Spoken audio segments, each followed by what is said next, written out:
6410 to 1810. In Dixie County, 77.5% registered Democrats, Bush 4433, Kerry 1959. Lafayette County, 83% Democratic, Bush 2460, Kerry 845. In Liberty County, Bristol, Florida, 88% of registered voters there are Democrat, 8% Republican, Bush 1927, Kerry 1070. 5 examples in 29 counties with decided Democratic margins that suddenly voted overwhelmingly for Mr. Bush. In Florida counties where optical scanning of paper ballots was not used, no such violent swings were reported. Counties with heavy Democratic registration voted Democratic. Counties with heavy Republican registration voted Republican. And then there's one wild card to add to the Florida mixture. While the state voted for Mr. Bush and 29 Democratic counties became Republican strongholds, one extremely liberal state ballot proposition passed overwhelmingly, a constitutional amendment raising Florida's minimum wage by $1 an hour. 71% of Florida's voters approved that.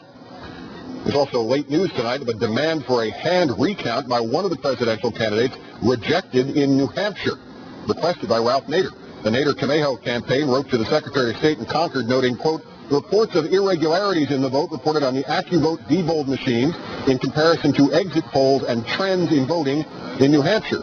Nader suggested the irregularities favored Mr. Bush by 5 to 15%.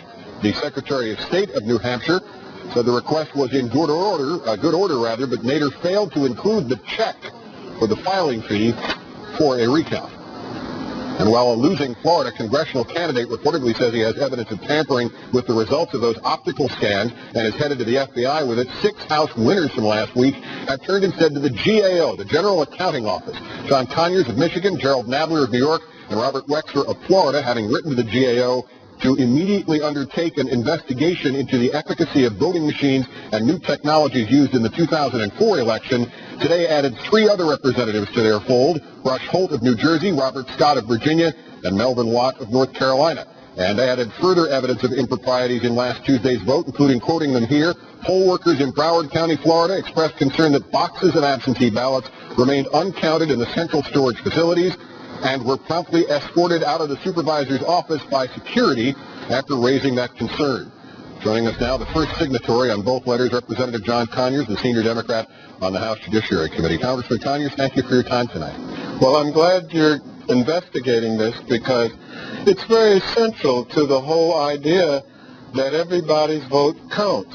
And these irregularities are sufficient in number, and more members are joining me every day on this, as you pointed out, that we need the General Accountability Office to document each and every incident and then investigate it. Remember, much of this information is fresh and it's got to be preserved.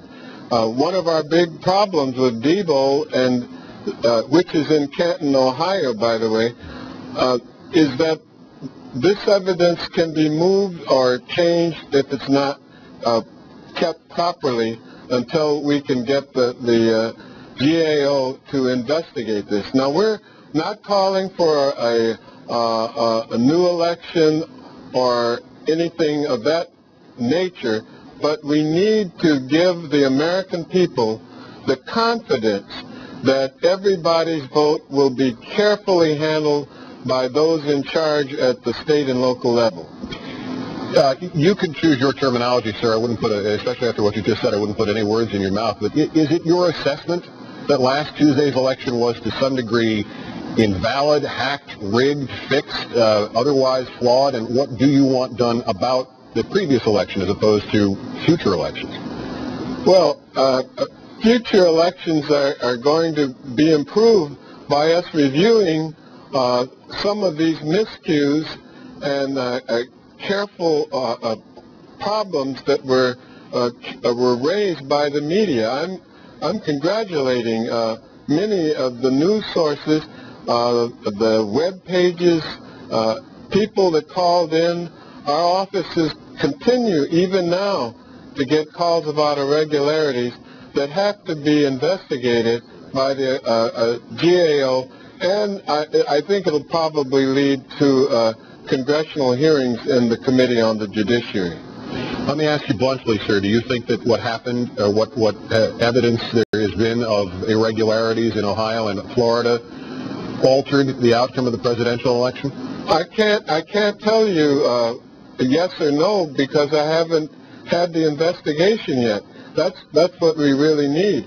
I don't have any reason to suspect that that's the case because our candidate, Senator John Kerry, has conceded the election. What we're trying to do is improve the process, make Americans know that what happened in 2000 and now what's happening here are things that we're working on. We passed a federal election law, Help America Vote Act, but we see that there are still lots of problems that have to be addressed.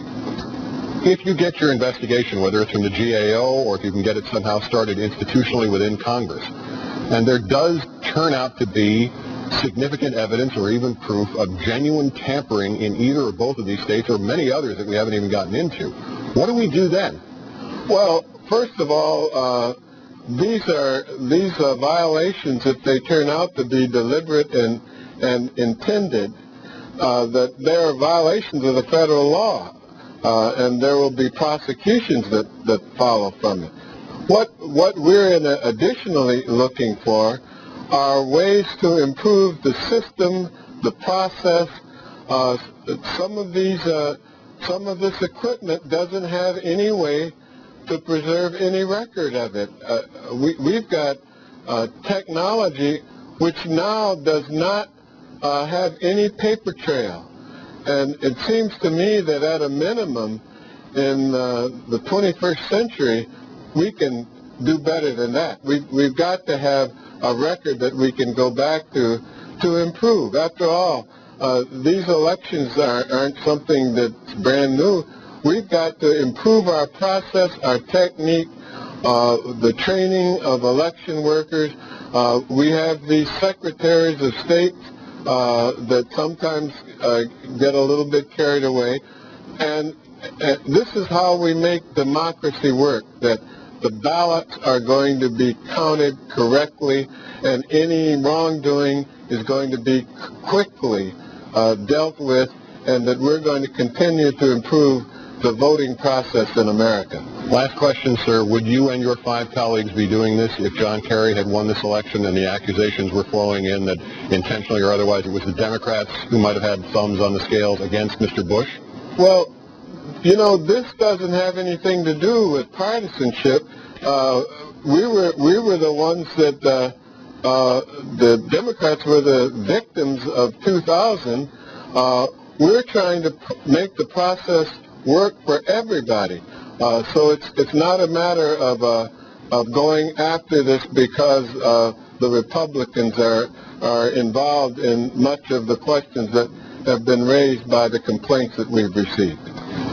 Representative John Conyers of Michigan, the author, along with 5 of his colleagues in the House, of that letter to the Comptroller General seeking an investigation into the technological failures in last Tuesday's election. As you continue your reporting on this, so shall we. Thank you for your time, sir. You're more than welcome. And by the way, that Associated Press poll with which we began, which asked if the results of the election